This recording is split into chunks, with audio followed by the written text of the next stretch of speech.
TV7 Israel News is made possible thanks to your generous donations. Shalom ve'erev tov, good evening. Welcome to our daily TV7 Israel News Bulletin, broadcast from Jerusalem.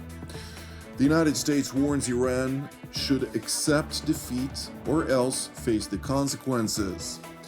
Gulf Arab states urge the United States and Israel to finish the job against the Ayatollah regime in Iran. And Jerusalem praises the Beirut government over its decision to expel Iran's ambassador from Lebanon.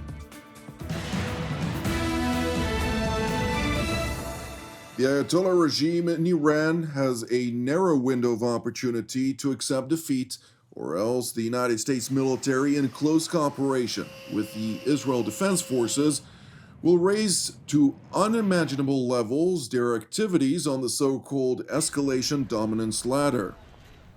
The remaining elements of the Iranian regime have another opportunity to cooperate with President Trump, permanently abandon their nuclear ambitions, and cease actively threatening America and our allies. But the president's preference is always peace. There does not need to be any more death and destruction. But if Iran fails to accept the reality of the current moment, if they fail to understand that they have been defeated militarily and will continue to be, President Trump will ensure they are hit harder than they have ever been hit before. President Trump does not bluff, and he is prepared to unleash hell. Iran should not miscalculate again. Their last miscalculation cost them their senior leadership, their Navy, their Air Force, and their air defense system. Any violence beyond this point will be because the Iranian regime refused to understand they have already been defeated and refused to come to a deal.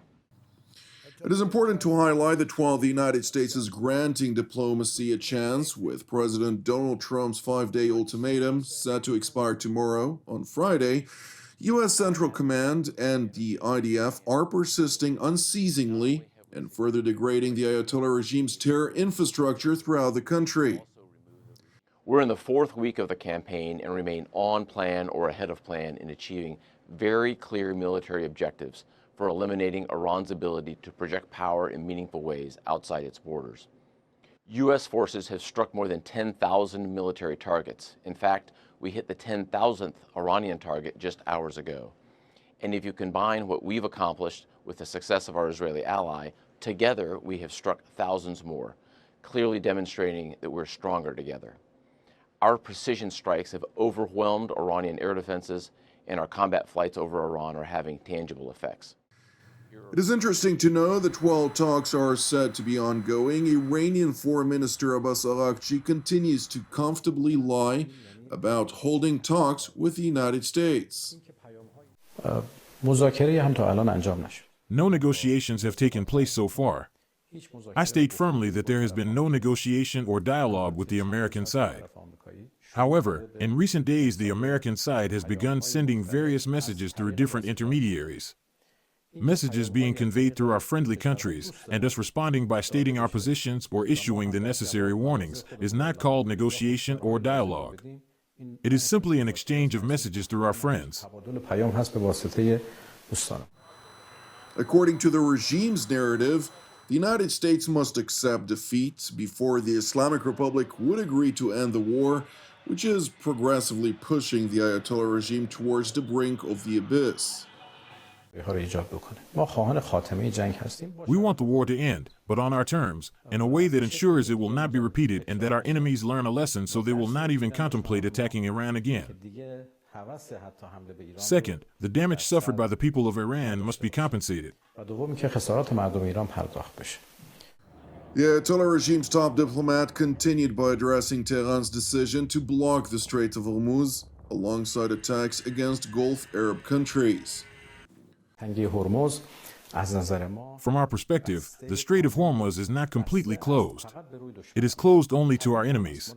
That is natural. We are in a state of war. The region is a war zone, and there is no reason to allow the ships of our enemies and their allies to pass through. But it remains open to others. Our message to the countries of the region is clear. They must distance themselves from the United States. They must separate themselves from this U.S. attack against the people of Iran, which is completely illegal, entirely unjustified, and has no legitimacy. Unfortunately, the countries of the Persian Gulf have not even condemned it. It is important to highlight that Iran had reached out to Gulf Arab countries, urging them to mediate a cessation of hostilities with America.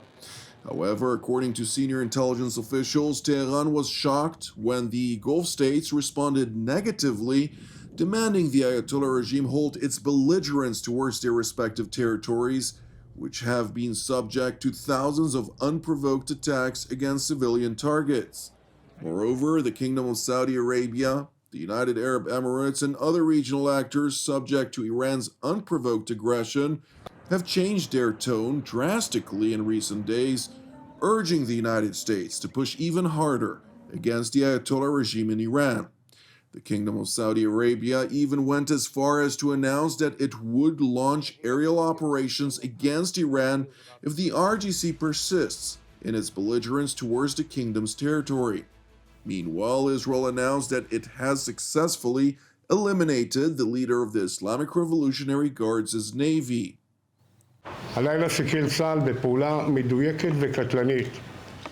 Tonight, in a precise and lethal operation, the IDF eliminated the commander of the Revolutionary Guards Navy, Tangsiri, along with senior members of the Navy Command. The man who was directly responsible for the terrorist act of mining and blocking the Strait of Hormuz for shipping was blown up and eliminated. This is a clear message to all senior members of the Iranian terrorist organization, the Revolutionary Guards, which currently controls Iran. The IDF will hunt you down and eliminate you one by one.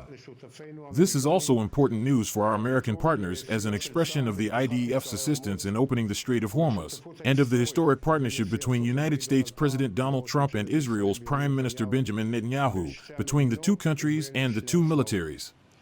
We continue to operate in Iran with all our might to achieve the war's goals.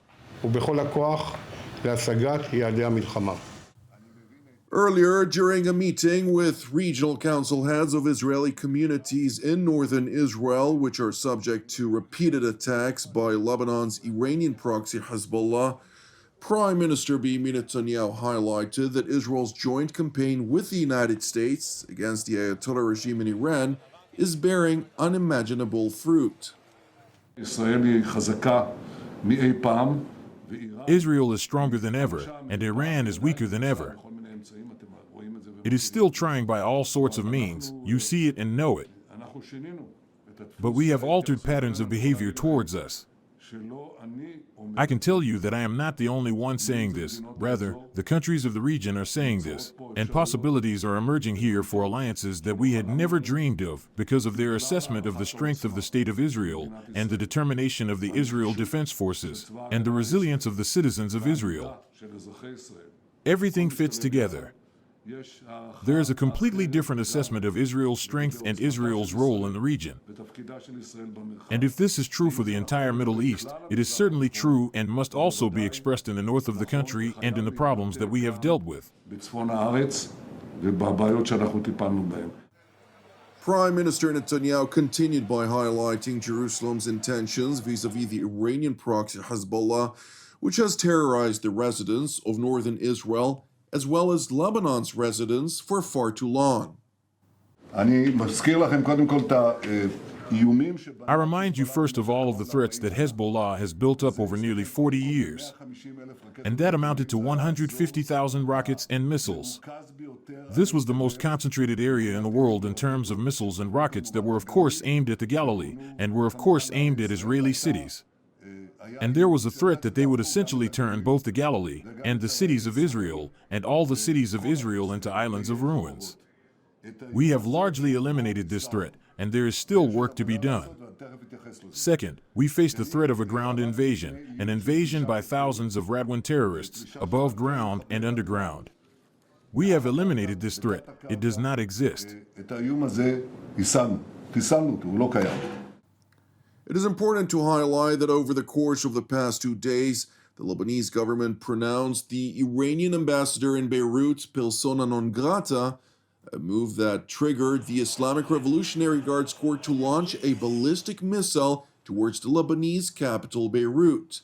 It is also interesting to note that the ballistic missile was intercepted by a naval vessel that was located south of Lebanon's territorial waters.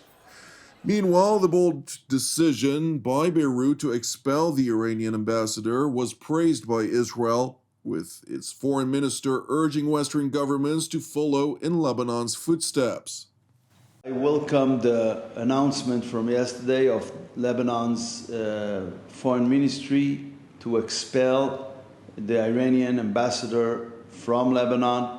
Iran is a country that violates Lebanon's sovereignty, actually occupying indirectly Lebanon by the Hezbollah, and dragged Lebanon to the war against the will of Lebanese people and government.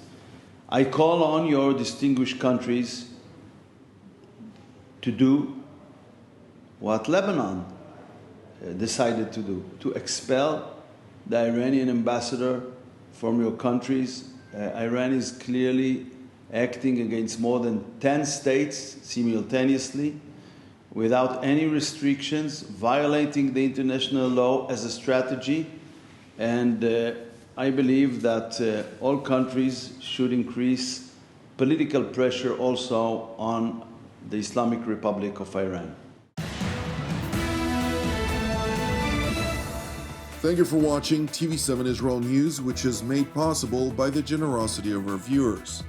If you would like to help support TV7 Israel, which is exclusively donation-based, you can do so via our website at www.tv7israelnews.com. Please keep praying for the peace of Jerusalem and redemption of Israel. Jonathan Essen wishing you an Erev Mevorach, and God willing, until our next update, Shalom from Jerusalem.